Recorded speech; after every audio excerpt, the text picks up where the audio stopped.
अस्सलाम वालेकुम नाज़रीन कराम। आज पाकिस्तान की सरज़मीन से अल्लाह का एक वली चला गया। अल्लाह का ये वली एक मुफस्सिर भी था, एक मुहद्दिस भी था, एक सिका आलिम भी था, एक स्कॉलर भी था और अल्लाह की खशियत का एक शानदार नमूना भी था। मौत का वक्त आया तो उस वक्त को भी मेरे अल्लाह तबारक व तआला ने करामत बना दिया। बता दिया कि जब अहले इल्म रुखसत होते हैं, अहले अमल रुखसत होते हैं, हदीस के साथ वाबस्तगी रखने वाले रुखसत होते हैं, तो उनकी रुखसती की भी एक अजब शान होती है। कुछ दिनों से अलील थे, वक्त आखिर आया तो एक ही बेटा था, दो बेटियां थी। बेटा भी आलिम है, उसी ने जनाजा पढ़ाया वसीयत के मुताबिक। उसका बेटे का हाथ अपने हाथ में लिया और इत्मीनान और सुकून के साथ वो कलमा शहादत पढ़ा जो आखिरी वक्त में अल्लाह के वलियों को नसीब होता है, अल्लाह के ख़ास बंदों को नसीब होता है। कलमा पूरे इत्मीनान से और शानदार तरीके से पढ़ा, ला इलाहा इल्लल्लाह मुहम्मदुर रसूलुल्लाह। ये कलमा शहादत का इकरार किया, उसके बाद अपने आप को दुरुस्त किया, अपने जिस्म की हैत दुरुस्त की, अपना लिबास दुरुस्त किया और जैसे एक बंदा पूरी तैयारी के साथ फिर बुलाता है फरिश्ते को कि आ जा, और वो मंज़र फिर सामने आता है, या अय्यतुहन नफ्सुल मुतमइन्ना इरजिई इला रब्बिकी राज़ियतम मर्ज़िया, कि ए मुतमइन रूह अब तेरे पलट आने का वक्त आ गया है। नाज़रीन इकराम, ये कौन शख्सियत थी? इतनी बड़ी शख्सियत जो शेखुल हदीस भी हैं, जो शेखुत तफसीर भी हैं, जो मुहद्दिस भी हैं, जो मोतबर आलम दीन भी हैं, जो 33 किताबों के मुसन्नफ़ हैं। मैं कहता हूँ कि आलम अरब में होते तो मुफ्ती आज़म होते, आलम गरब में होते तो इन पर PhD की डिग्रियाँ की जाती, लेकिन ये पाकिस्तान में थे। काम किया और ऐसा काम किया कि अल्लाह तबारक व तआला ने इल्मी हलकों में इनका नाम शोहरत दवाम के हवाले से महफूज कर दिया। बुलूगुल मराम की शरह लिखी, हदीस की मशहूर किताब।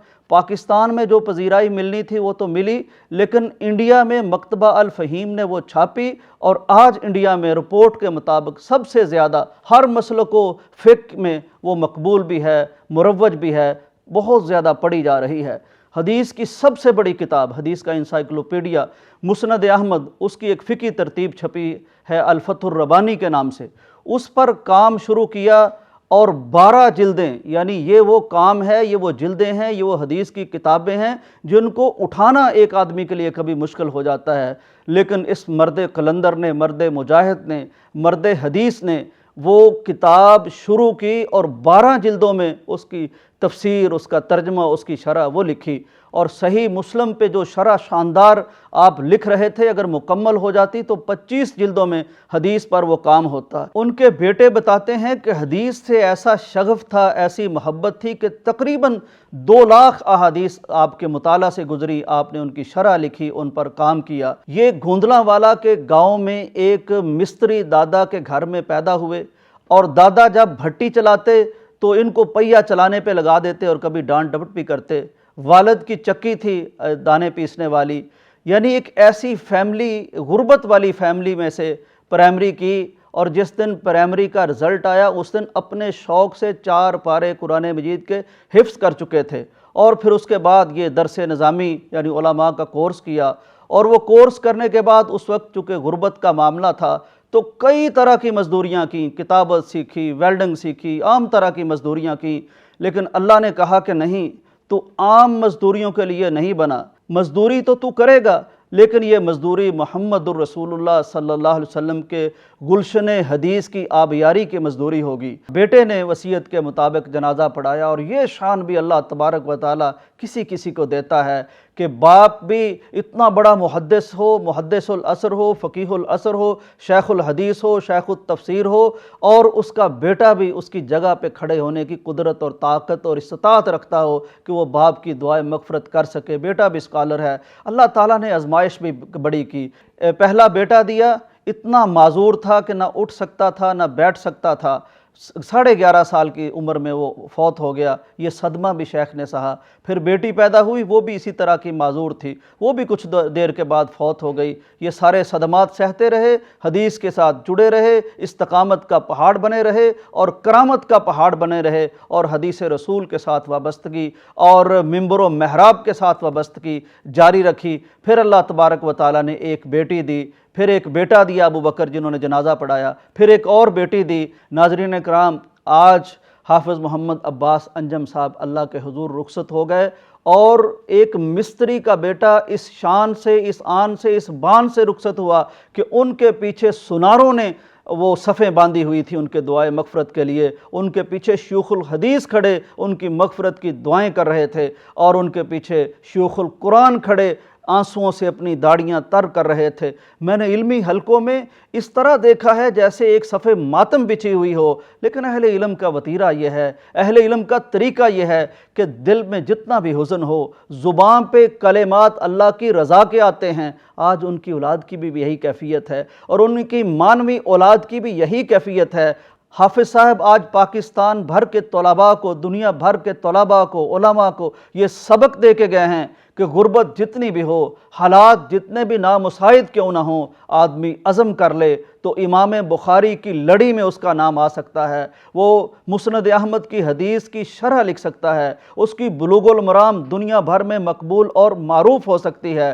اور ناظرین کرام، ایک شکوہ بہرحال مجھے ضرور کرنا ہے، اتنے بڑے بڑے شیوخ اللہ تبارک و تعالی ہمیں تحفے میں عطا کرتا ہے، ہمیں عنایت فرما دیتا ہے، لیکن افسوس کی بات ہے کہ ہم ان کی وہ قدر نہیں کر سکتے۔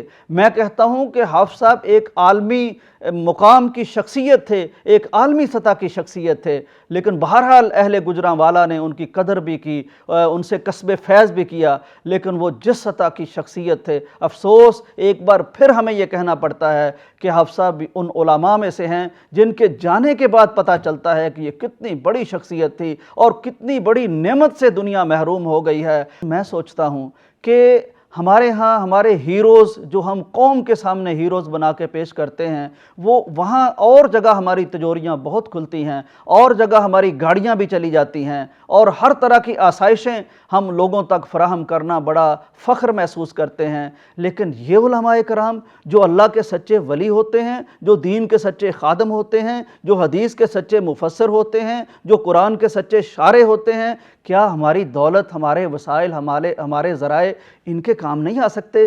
کل فرض کریں یہ آج جن کو یہ پتہ چل رہا ہے کہ یہ اتنے بڑے محدث تھے، اتنے بڑے مفسر تھے، اتنے بڑے حدیث کے خادم تھے، شارح تھے، تو اب وہ ان سے استفادہ کرنا چاہتے ہیں اور افسوس کرتے ہیں کہ کاش شیخ سے ہماری ملاقات ہو جاتی، شیخ سے ہم استفادہ کر لیتے۔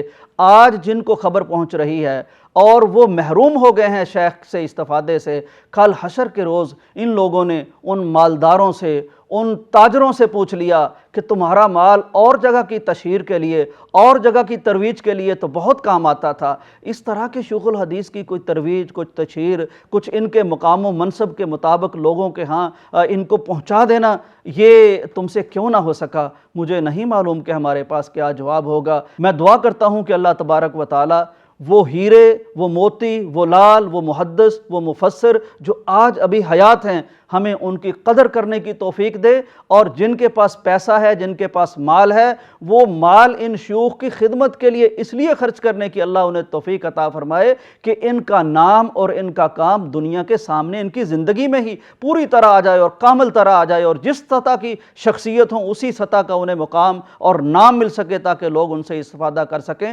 تاکہ یہ لوگ ہمارے ہیرو بن سکیں۔